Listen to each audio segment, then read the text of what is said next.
Hey, top of the morning to you. This is Rose Price, a realtor here at Landmark Real Estate in Champaign, Illinois. And today's topic is tips to building your new construction home. Now, I'm not going to go over every tip or every piece that you need to know, but I'm going to highlight several that you should consider when you are deciding to build a new home. So, find out what those tips are, stay tuned, and I'll be right back.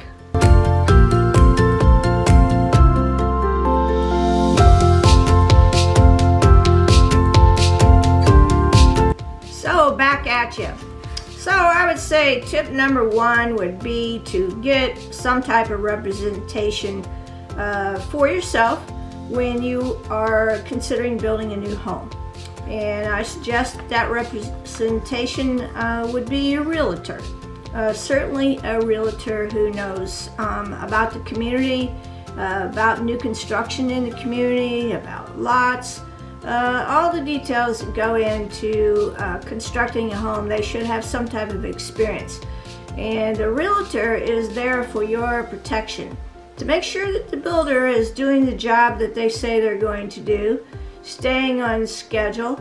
And also, sometimes, you know, building a new construction home is not perfect, and there might be some bumps in the road where you and the builder might have a little bit of a clash, and it is best then to let your realtor intervene and take over and represent your side.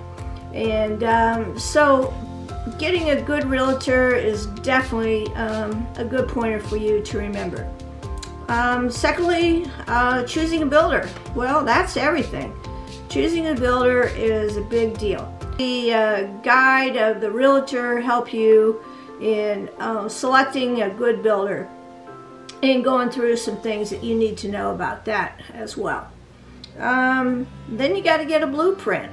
Okay, you have to get some type of floor plan and blueprint to discuss with your builder.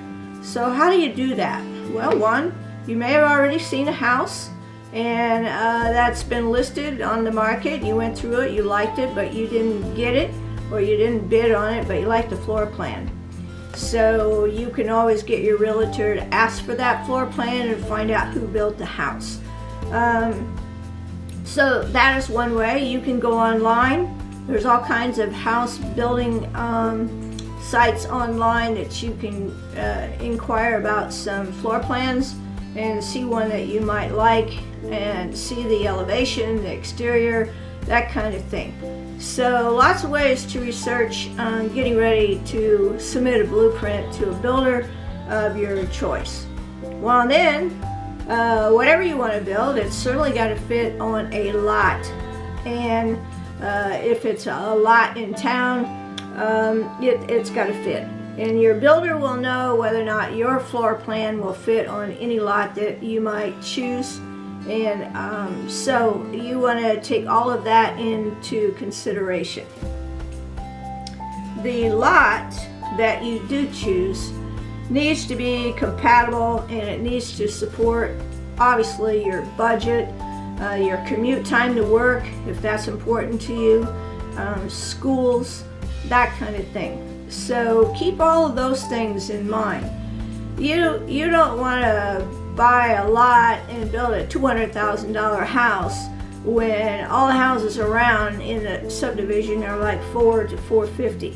So that would not be appropriate. So know what you are thinking about the lot and how it fits in with you and your desires for a home, and also your budget.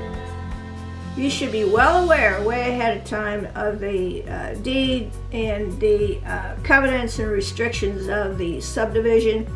You should be able to find in there how big a house you can build in the area, what square footage has to be on the first floor or second floor, you know, things about outbuildings, if there are to be any. There may or may not be, but you need to have seen those and gone over those and understand them. It's a good idea to talk to the neighbors. If you see a lot that you like, it would be fine for you to go knocking on the doors of the neighbors around that and ask them what they think about the area, the subdivision, you know, any experience. Let him explain or her explain how the house will sit on the lot, maybe what the elevation would be and the drainage and that kind of thing.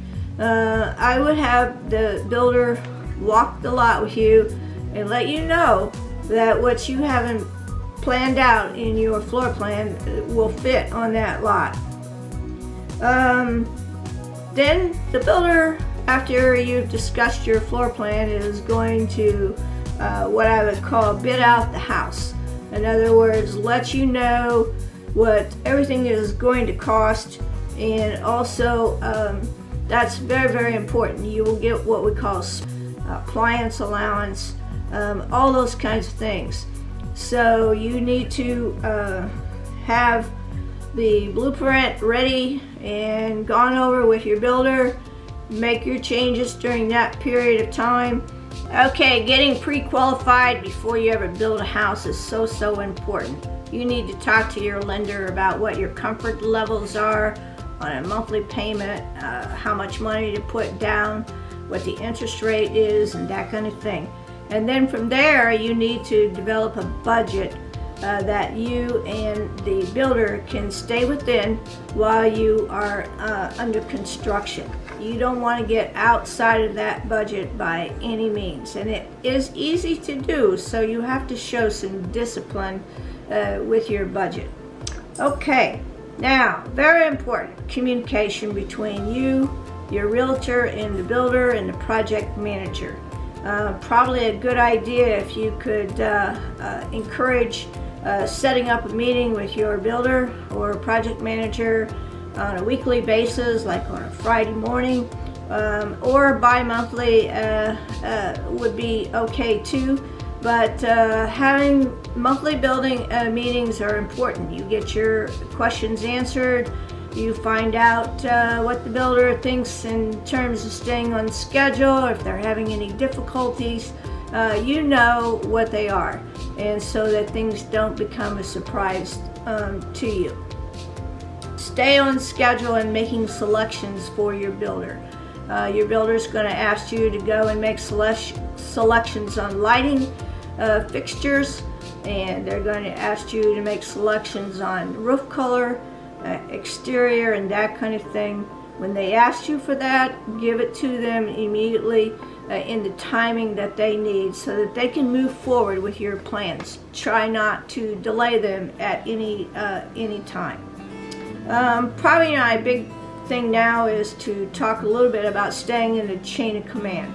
What I mean by that is, okay, so your house is going up, you go out on the site, and all of a sudden you see something that's being done incorrectly, like maybe a wall being put in, for God's sakes, and that's not what you thought where a wall should be.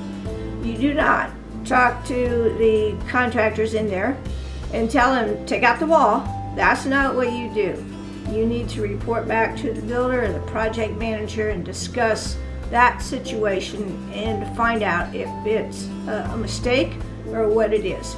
But do not tell the contractor to take something out, because that's going to be on you and an expense that you don't need to incur if it's your fault and you didn't really know what the situation was.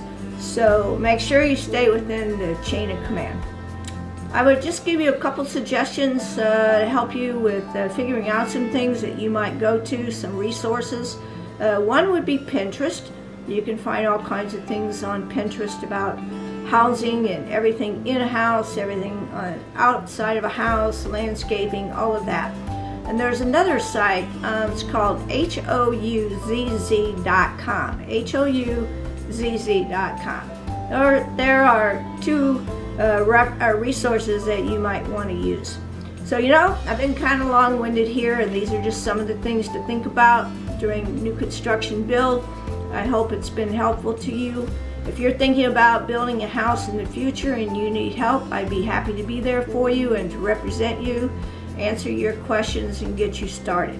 So if you have questions, call me at 217-202-8843. Email me, roseprice@champaignerose.com. and or you can text me. And the other thing is, go to my YouTube videos. If you can subscribe today, I have all kinds of videos on there about housing, about our communities, and that kind of thing. So I hope this has been educational to you, and I've answered some of your questions and helped you with this process. So until we meet again, have a powerful day.